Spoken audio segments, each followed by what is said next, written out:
Hi guys, so today I'm going to show you one of my favorite apps to use with my kindergartners, and it's called SeeSaw.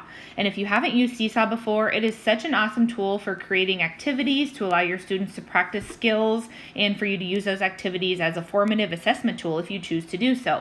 So one of the cool things about SeeSaw is that kids can record themselves doing an activity, so you can actually see them in action after they've submitted it. This can just be such a huge time saver because we all know that the time that we have with our students is so precious. And so if you can have a group of them or having all of them do an activity independently, and then you can watch a video of them doing it later on, why wouldn't you do that to save time?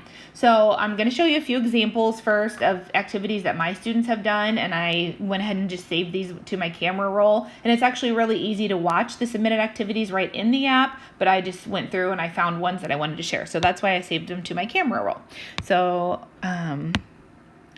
So at the beginning of the year, I taught my kids how to use SeeSaw, and I just taught them how to take a picture. So they took a picture of themselves and they practiced writing their name. They had so much fun.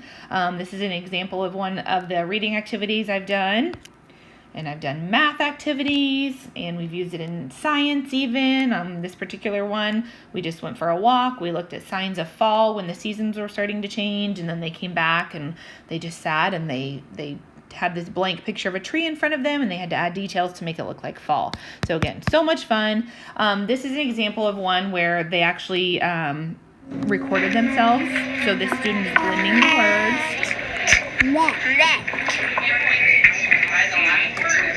So I taught my students to make marks on this using the pencil tool so that I can actually watch them and I can see how their finger is tracking. And so it's pretty awesome. So again, it's a great time saver. Like when they were completing this, I was teaching a small group at a side table. So these students were working independently, and now I can go back at home or I can go at my plan time and I can listen to certain students blending words to see, just them doing it authentically and see if they have any struggles that I need to go back and work with them on. So super cool. So now I'm going to show you how the app works. So I'm going to open it up. It's the white one right here that has, my students call it the bow tie is what it kind of looks like. It's just like a seesaw in action. So I'm going to open it up. And the first thing you have to do is create classes when you start using SeeSaw. So I have different classes created. You can create as many classes as you want. So I have one just for my reading kids. I have one for my homeroom. And then I have one created for my son who's in preschool who likes to use SeeSaw sometimes at home. I assign him fun little activities to do. So when you get to your home screen that looks like this is the journal that you can actually scroll down through, and you can look at all the activities that students have submitted to you, and this is where you can go watch them. And then if you want to assign an activity to them, you're going to click on the green circle here with the plus sign, and then assign activity, of course. And here, this is my library, so these are all activities that I've assigned before, but I want to go to community right now and show you how awesome this is, because you can go scroll through and it is seriously as addictive as Pinterest. When I first got this, I spent so much time just looking at all the fun activities. Down here at the bottom, you can browse by subject or grade level, or at the top, you can actually search for a specific activity. So if I want to find like a certain sight word activity, like the one I showed you guys earlier, I can search for that.